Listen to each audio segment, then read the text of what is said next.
Bhagavate Vasudevaya. Om Namo Bhagavate Vasudevaya.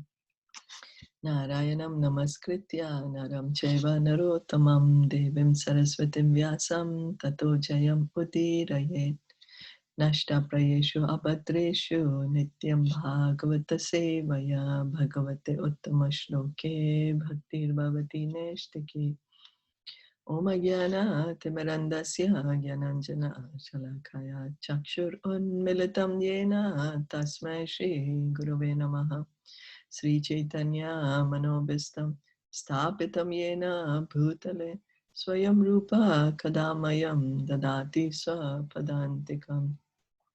Vandeham Shri Guru Shri Yuta Padakamalam Shri Gurun Vaishnavamscha Shri Rupam Sagarajatam Sahagana Raghunathan Vitam Tam Sajivam Sadvaitam Savadutam Parijana Sahitam Krishna Chaitanya Devam Shri Radha Krishna Padan Sahagana Lalita Shri Vishakhan Vitamscha. He Krishna Karuna Sindhu Dinabandhu Jagatpate Gopesha Gopika Kanta Radha Kanta Namostate Tapta Kanchana Gaurangi Radhe Vrindavaneshwari Rishabhanu Sute Devi Pranamami Hari Priye Nama Om Vishnu Padaya Krishna Presthaya Bhutale Srimate Bhaktivedanta Swamin Iti Namine Namaste Saraswati Deve Gauravani Pracharine Nirviseshasha Shanyavadi Paschatya Deshatarine Vanchakalpa Tarubhyascha Kripa Sindhu Bhaevacha Patitanam Pavanebhyo Vaishnavebhyo Namo Namaha. Jai Sri Krishna Chaitanya Prabhu Nityananda Shri Advaita Gadadara Shivasadi Gaura Bhakta Vrinda. Hare Krishna Krishna Krishna Hare Hare Hare Rama Rama Rama Hare Hare.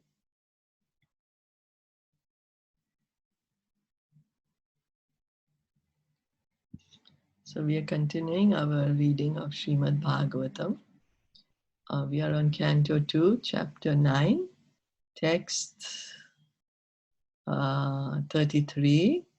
Yesterday we are continuing with the same, that how Krishna is he's the creator. Lord Brahma is seeing him. So there are two persons. Whenever we offer prayers or service, means there's always two people involved.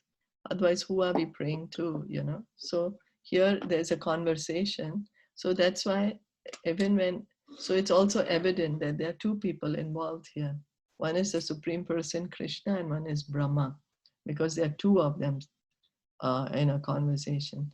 And then yesterday we were having some discussion that Shankaracharya also confirms in his comments on Bhagavad Gita that Narayan, or the personality of Godhead, is transcendental to all creation, but that the whole creation is the product of avyakta.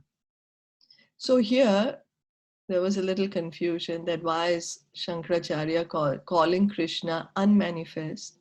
Because Krishna, he can be manifest and unmanifest. It doesn't matter. He's the original person. Like, for example, he never leaves the Vrindavan Dham. He never leaves Krishna. He just becomes unmanifest. But it doesn't stop him from still being a person. And whenever he wants, he can just manifest himself. Is that okay? Sneha, is that yeah. Yeah. Okay. Okay.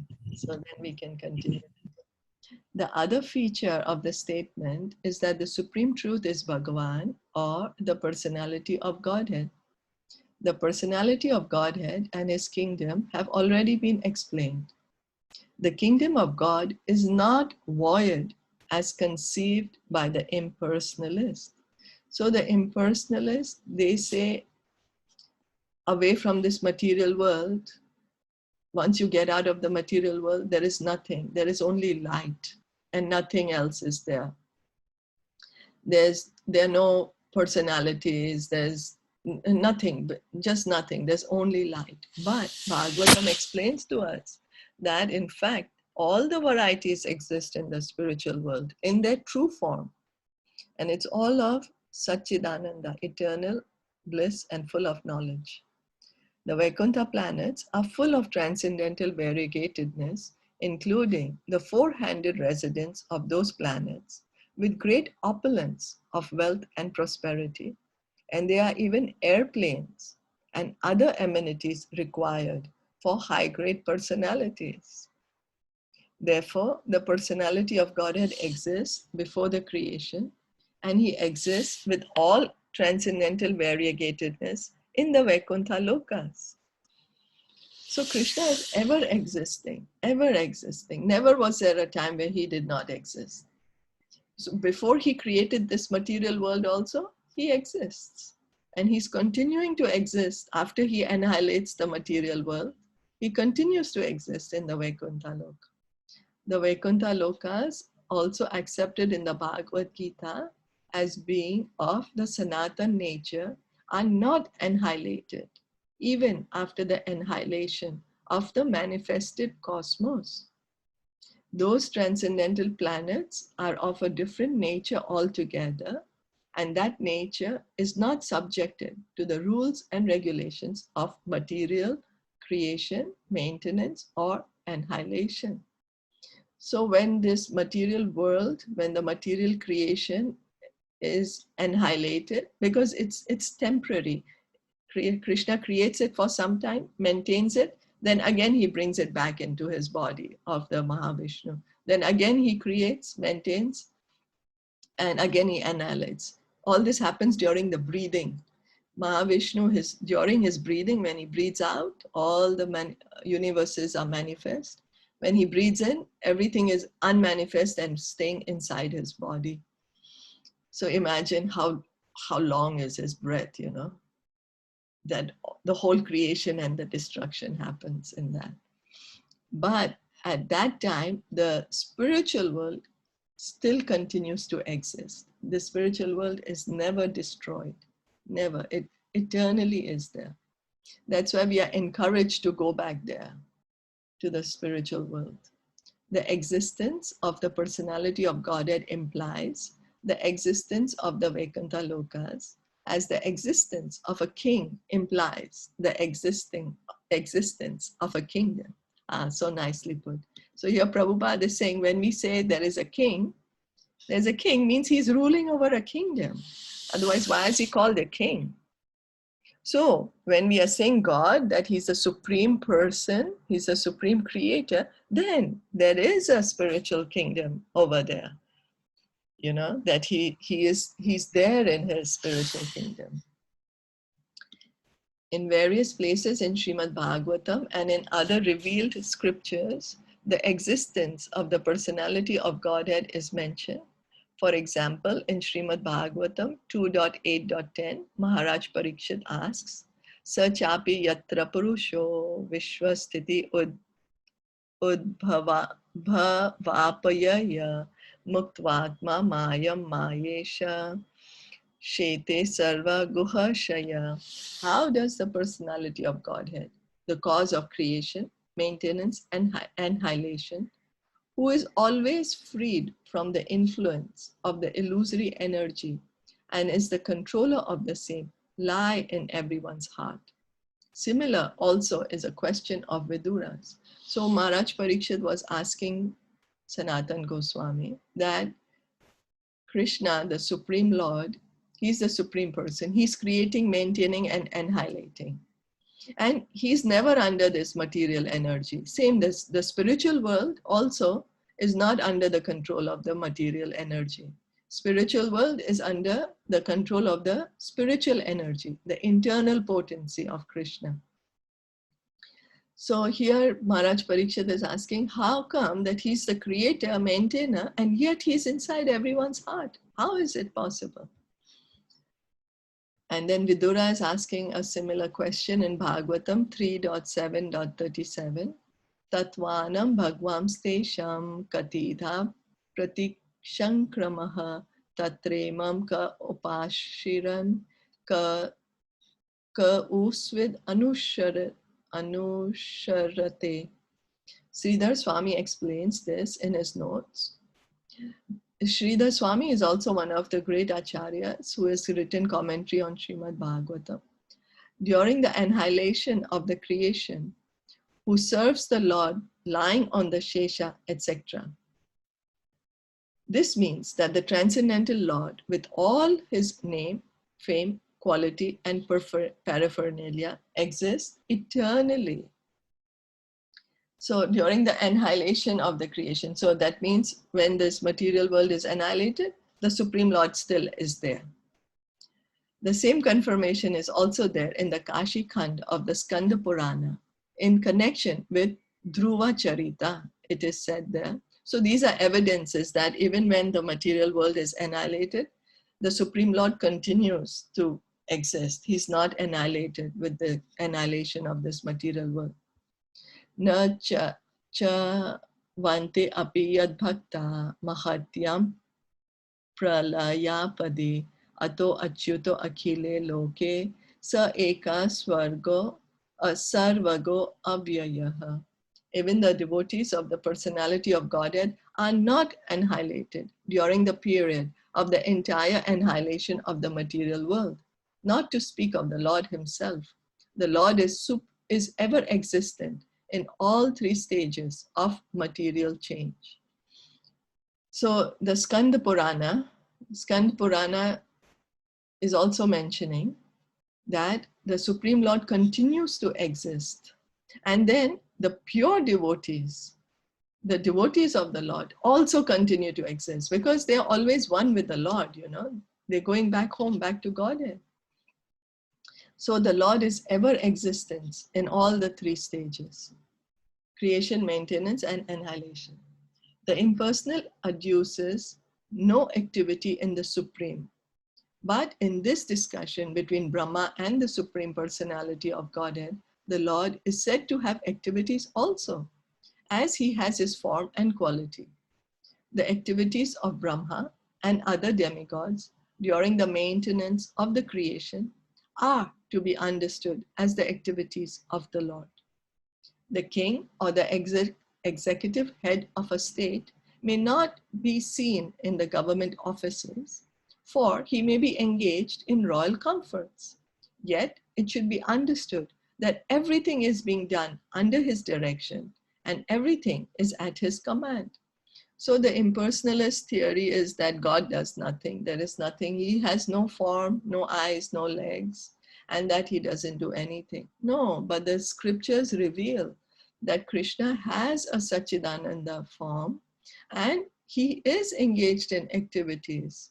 He's engaged in his activities in the spiritual world, enjoying his pastimes with his eternal associates in the various Vaikuntha planets. Somewhere he is as Narayan, and in the Goloka planet is Shyam Sundar Brajendra Nandan Krishna, where he's enjoying with the cows and the cowherd boys, you know, his parents and the gopis, everyone. And also in the matter of creation, his activities is explained as, for example, the president is not that if the president is not personally sitting in the offices doing all the work, typing all the documents, but he's there sitting in his home, it doesn't mean that he's not working. All the people in the government are working under the instruction of the president or the prime minister. So in the same way, all the demigods and Lord Brahma are working under the control of Krishna, under the laws made by Krishna. They are given these powers by Krishna. So the personality of Godhead is never formless. In the material world, he may not be visible in his personal form to the less intelligent class of men, and therefore he may sometimes be called formless. But actually, he is always in his eternal form in his Vaikuntha planets, as well as in other planets of the universes as different incarnations. So Krishna's pastimes are eternal. when he's finishing one pastime in one universe, there is another pastime happening in another universe. He's always present in some part of the universe, in some planet. Same as the sun is always there. In the night, we can't see the sun, but it doesn't mean the sun does not exist. The sun is shining in another part. So same way, Krishna, he's there and his activities are, for example, his activities are such that in one universe, he has just broken the pot of yogurt. And then he's moving on that he's running away. So in the other universe, he's just breaking the pot of yogurt. Does that make sense? It's like, how you see a flip card? It's like so automatic, but all these pastimes are happening eternally. That's why they're called eternally. That in one universe, he just finished breaking the pot. And in another universe, he's gonna break the pot. And one, he's just running away as a continuation of the pastime. So that's how his pastimes are happening continuously. Is that okay? Yes. Yeah. Can you explain this a little more? As I'm saying, like for example, the Damodar Lila, in the Damodar Lila, Krishna, he is breaking the pot of yogurt. So now this Damodar Lila is happening in one universe. So he's just broken the pot. And then he realizes, oh, his mother's gonna come, so he starts running away. So the same pastime is happening in another universe at the same time, but one moment before that he's just breaking the pot. He's not yet running away. And then in another universe, it will be that he's running, but okay, he's giving the butter already to the monkeys. So it's like a continuation. If you see all the different universes, you will see that his pastimes are happening in continuity. You know how you do a flip card? Where there's a flip card, there are all these different images on different pages. But if you flip them, then you'll see, oh, it's happening in a continuation. There's no stopping of the pastime. Are you able to get that? Am I able to? Yeah. Okay. Yeah, so that's pastimes are eternally happening. And also in the spiritual world, he is residing as a super soul, right? In the spiritual world, there is no need of the super soul, because here we need the super soul because we are not able to see Krishna by our senses. But in the spiritual world, everyone can see him. He's there with them personally. Okay, so there's no. Oh. Yeah. So super soul is only for us in the material world. In the material world. Yeah. So the example of the sun is very appropriate in this connection. The sun in the night may not be visible to the eyes of men in the darkness, but the sun is visible wherever it has risen. That the sun is not visible to the eyes of the inhabitants of a particular part of earth does not mean that the sun has no form. So it'll be like our foolishness to say at night if I say, oh, the sun does not exist anymore, because I'm not aware that the sun is shining in the other part of the world. So, but then for my foolishness, if I make a statement like that, not only am I misguiding myself, I'm misguiding others, because actually the sun is there. So what I'm saying is not the truth then. And for another way to explain it is, for example, here on this earth, in Taiwan right now is 7:19 a.m. So the sun is 7:19 a.m. in Taiwan. But in another universe, it is going to be, the time is going to be, for example, 7:18, 7:17, 7:16, like that. Does that make more sense? And in some other parts, it's going to be 7:21, 7:22, 7:23. So it's like a continuous chain. Continue. Same as the sun is always visible in every part of the universe. It is there. Well, sometimes it's manifest, sometimes not, depending on which side is facing the sun. But the time goes like that. Yeah, it's clear. Yeah, the sun example, I think, is very clear. Okay. That's right. Yeah. Like So now here it's daytime, yeah. it's morning. Then another part of the world it's night. It's dark. It's night. Yeah. So the sun is still there. Yeah. Just that. Yeah. So the sun is unmanifest to us at And- night, but is Right. manifest somewhere else. Mm. Yeah. So reading on in the Brihad Aranyaka Upanishad 1. So that means that right now Krishna has finished his activities here, but somewhere in some universe it's still going on. Oh yes. Yes. Right? That means that. Yes. Eternally, Krishna's activities are going on in various universes. So in some universe, he is, because there are millions and gazillions of universes. In some universe, for example, he's just woken up. And then in the next universe, it will be a continuation that he's just woken up, he's bathing. And another one, he is, finished bathing and he's going to start eating his breakfast. Like that. This is all happening in the spiritual world, right? Also in the universe. In the material world. We are speaking of material world we can't see, We can't, but it's happening. Same as in the night, we can't see the sun, but it doesn't mean it's not there. The sun is there in another part of the world. Yeah. But like in the spiritual world, like can we see? Spiritual world, eternally, we can see Krishna there, eternally. Yeah. In the material world, we cannot see him eternally. Yeah. Still existing eternally in this material world also. Yeah. He's still existing, only we can't see him. But in the spiritual world, can see him eternally. Yeah.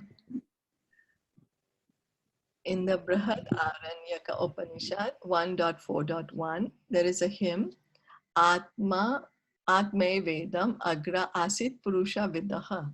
This mantra indicates the Supreme Personality of Godhead, Krishna, even before the appearance of the Purusha incarnation.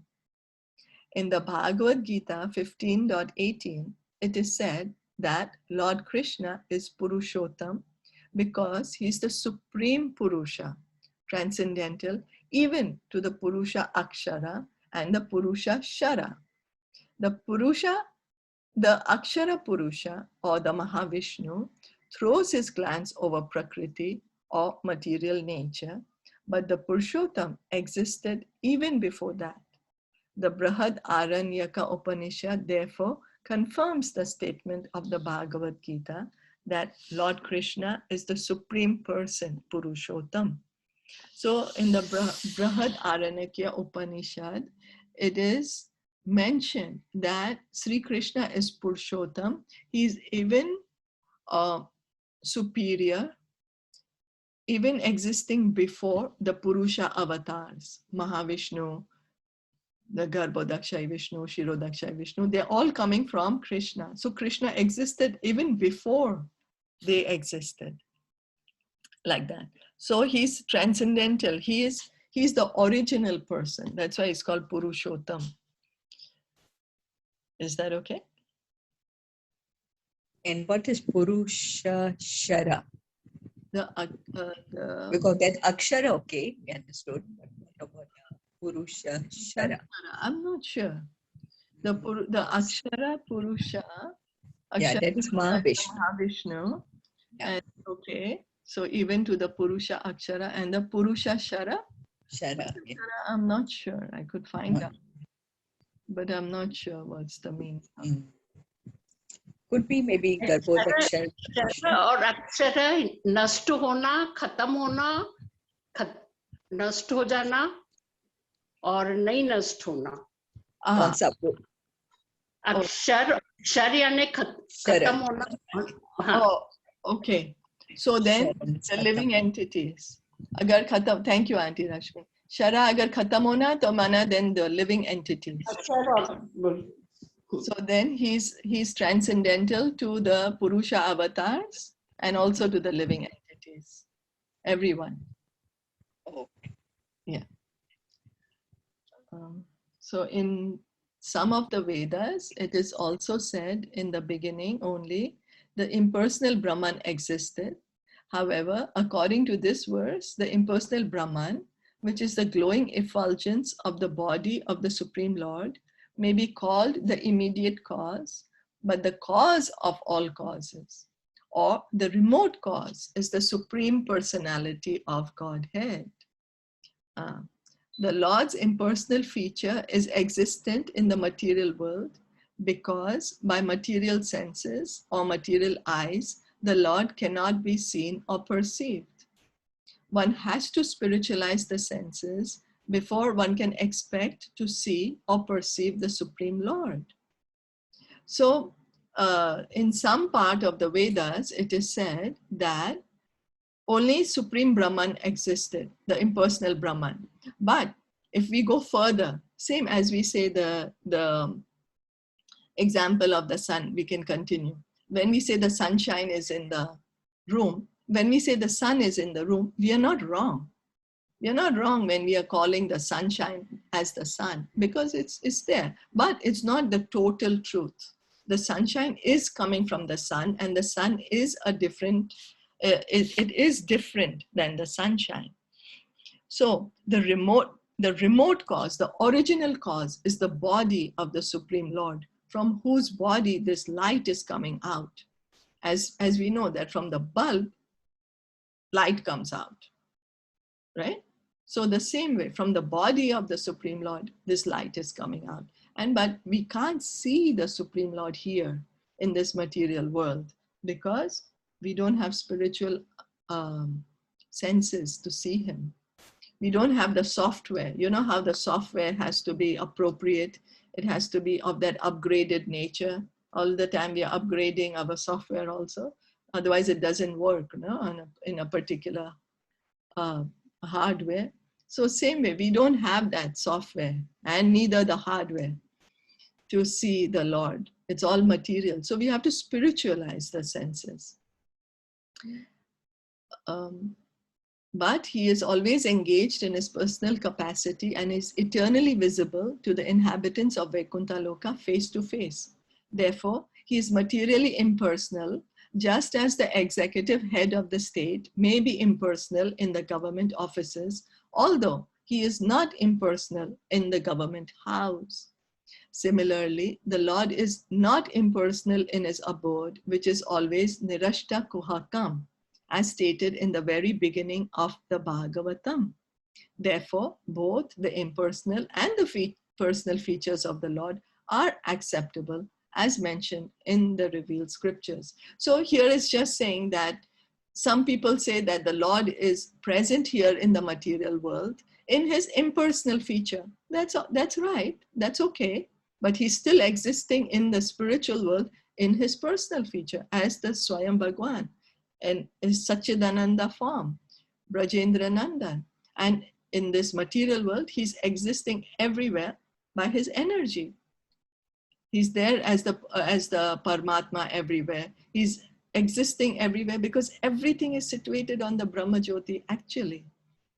Nothing is situated apart from the Brahma Jyoti. This material world is also situated in one part of the Brahma Jyoti.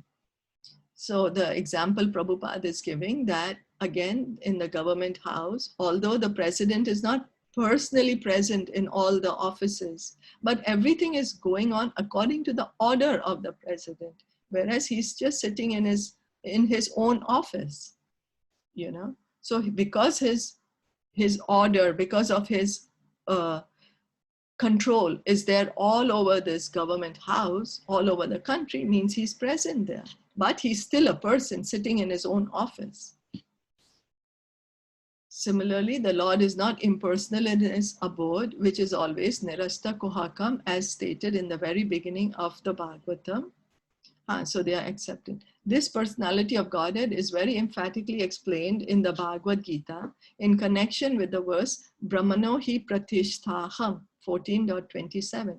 Therefore, in all ways, the confidential part of spiritual knowledge is realization of the personality of Godhead and not his impersonal Brahman feature.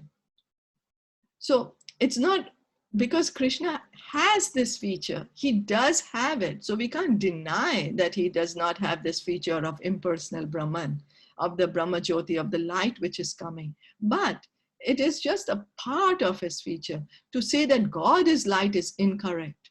But to say that this light is coming from the body of God, that is correct. You know? One should therefore, I'm sorry? No, that's what. No? So it says a confidential part of spiritual knowledge Yes. is the manifestation of the personality of God. Yes. Yes. Yeah. Yeah. By reading, right? Yeah. Bhagavatam, So we are trying to understand more. And understand. Yeah. like when the train is coming at night, we see only the light of the train. But as the train comes closer, we can see, oh, there are the different cars. The train has this different, what you call cars, right? And then when the train actually stops, you can go inside and see, oh, there's benches, there are people sitting, there's light, there's AC, all these things. So same way, from far, if we see God, he looks like light. You go a little closer, then you realize, oh, God also has this Paramatma feature. But the more we do more research, more we hear from the devotees, we say, God is a person. He's a person like you and me. He is also a person like that. So therefore, one should therefore have his ultimate aim of realization, not in the impersonal feature, but in the personal feature of the absolute truth. The example of the sky within the pot and the sky outside the pot may be helpful to the student for his realization of the all-pervading quality of the cosmic consciousness of the absolute truth. But that does not mean that the individual part and parcel of the Lord becomes the supreme by false claim. It means only that the conditioned soul is a victim of the illusory energy in her last snare. To claim to be one with the cosmic consciousness of the Lord is the last trap set by illusory energy or Devi Maya. Even in the impersonal existence of the Lord, as it is in the material creation, one should aspire for personal realization of Lord. And that is the meaning of Paschat Aham Yad Etak Chayo Avashishyeta So Asmi Aham. So that, because some people say, oh, there is sky with inside the pot and there's sky outside the pot. So that means all the living entities and God is one. No, we are all individuals. Krishna is the creator. We are the created. He is maintaining us. And it's just the last snare of Maya to keep us in this material world, to not go towards Krishna. She makes us believe that, okay, you are God, I'm God, everyone is God, and that we can all become God. This is her illusion. Some people come inside that illusion. So we have to just hear from the devotees and hear from and try to understand the truth. And we should aspire to have a personal realization of the Lord. We should aspire that I have an eternal relationship with God and I should be situated in that relationship. I should not get carried away by the illusion of Maya and try to think that I am God and you are God and that everyone's God. Is that okay? Yes. So then we can stop here for today. Srimad Bhagavatam ki jai, Shila Prabhupada ki jai, Gaura Bhakta Vrinda. Hari Hari Bol. Thank you for joining in and have a great day.